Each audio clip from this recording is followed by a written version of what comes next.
Oui, allô, bonjour monsieur. Oui, bonjour. Nous vous appelons depuis le studio de Lago 24 TV. Oui, nous avons des questions vous concernant et nous aimerions bien que vous passiez répondre à ces questions. Donc, Peter. Et je vous envoie la localisation par message. Merci beaucoup et à bientôt. Et voilà, chers Agonois, j'étais en communication avec notre invité du jour dans l'émission Est-ce que tu as le cœur? Installez-vous confortablement.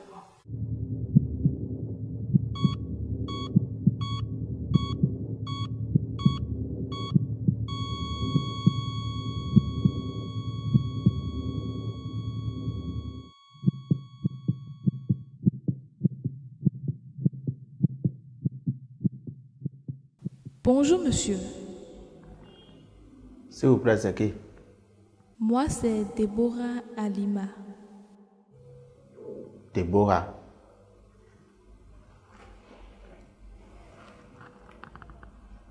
Présentez-vous aux Agonois. Nomme-toi avocat présenté India. We go. Alors bonjour, Moya. Moi, je suis mais en tout cas, bonjour. Vous êtes sur Agone 24 dans l'émission Est-ce que tu as le cœur? Merci comme même en temps. C'est Deborah Alima.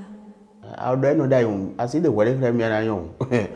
Car c'est un doigt, un topo de allo, même quand oui, bio.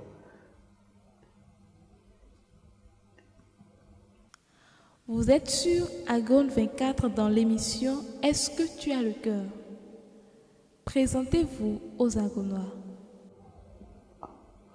Ok. Il y a un homme de Domingo Honoré, alias Afuntoton. Quelle est la capitale du Bénin? Et dans mon dit, mais quelqu'un a tout. Tu pourtant, mais quelqu'un a le Assoania. Ben, on a fait, on a pra. Tu vois, moi, le bois, mais nous, quoi, si vous dites, mais vivre mieux, on a des voix de crème. Monsieur Afoutoutou, est-ce que vous avez le cœur pour supporter ce que les Agonois ont dit à votre sujet?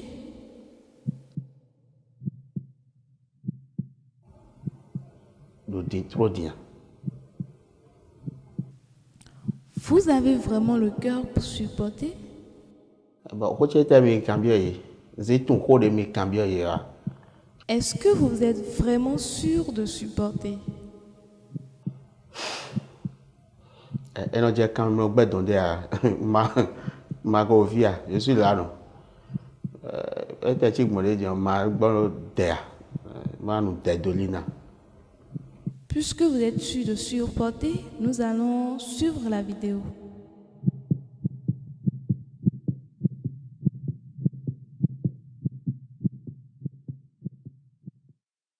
Afoutoutun, oui. Ton Afoutoutun. Ton Afoutoutun. Ton Afoutoutun. C'est lui qui passe la craie au visage là, non? Ngota tutu ton tao. Ayo, mitri. Ayo, même boubou nous J'aime. Oui. J'apprécie beaucoup. Nous on voulait bien dire. Non, j'ai été itam. Et non, j'ai dit town. Et non, do à Wadjemé, bon, on a monté souci de vous, mais on est un souci, on dépôt. Les passagers aussi, pas ces activités, la comédie, donc c'est un peu ça. Bon, j'aime aussi ces comédies. Non. Lui là, loin de là. Loin de là. Rien de ce qu'il fait ne me plaît. Rien. Sincèrement. Bon, et non, oui, ça donne des conseils aussi, souvent. Et ça fait rire aussi. Oui, lui, je l'aime beaucoup. Il fait bien ses blagues. Franchement, je l'aime beaucoup. Nous voyons les meilleurs, et non, nous plombons. Bon, à quoi si c'est le tout meilleur, et rien nous aide, nous y est. C'est-à-dire, ils sont, et donc, ils ont laissé des années, nos ans. Bon, si nous les avons tafouillé, et donc, on dit tant. ndo mi me sun le gege mi ton ti ba mi no tafu yon le bo e de ka wa je de sin hu mi ton me o bo bla fo wa mo sun de o e no ze bai sun de o do ho yi na o bro do ho sun de mo bro du mo gba hu tan we lo on ka ba nu le do ko do wa lo gle yon le ton in sun le ton kere na do ni le do wa lo gle de yon de le do yo ni do ko de ton te yon pon ende a te on digérer ton ouais. Ça avec le temps ne bien aimé nous connaît nous kon ba mi de Nous do ene inu kon ou gamo do sagesse ou gamo bole inu kon bole blole ou gamo mi na le konu mo. À Foutoutou, nous avons constaté que vous êtes reconnu et d'ailleurs beaucoup vous aiment pour vos prestations et autres. Par contre, il y a quelques-uns qui ne vous aiment pas. Quel était votre sentiment? Bon, au fait, si vous me permettez, je peux aller en fond comme d'habitude parce que je ne connais pas le papier et le papier ne me connaît pas.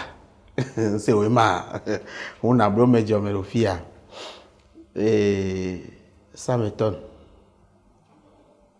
Bon, et mais puis que ton là mi tumi que ton là mi wan no no bro na to beton no ye mais là de mi bro mi kun yin wan de mi no bro c'est normal mais bino premo yin wan no mais do yin wan no ano bro a de ye mogbon ton yin be ye gbe wana on ne sait jamais.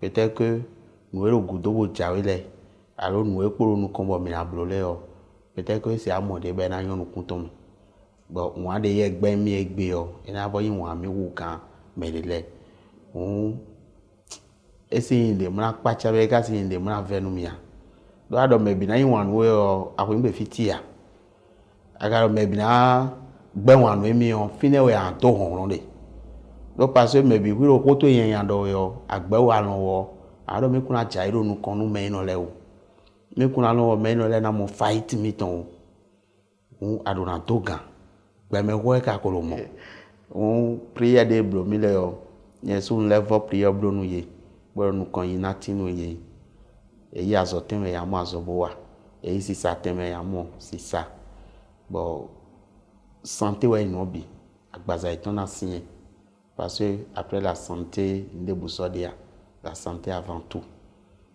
on voyait si bien y en est na chenu ben ça m'étonne et pour mi pas chavie ta don rien mais fi wo so ade bro ko do jin ma tutun ya en vidéo ya de endormi quand caméra me ya de comprendre allo assez quelque de boa bana tu me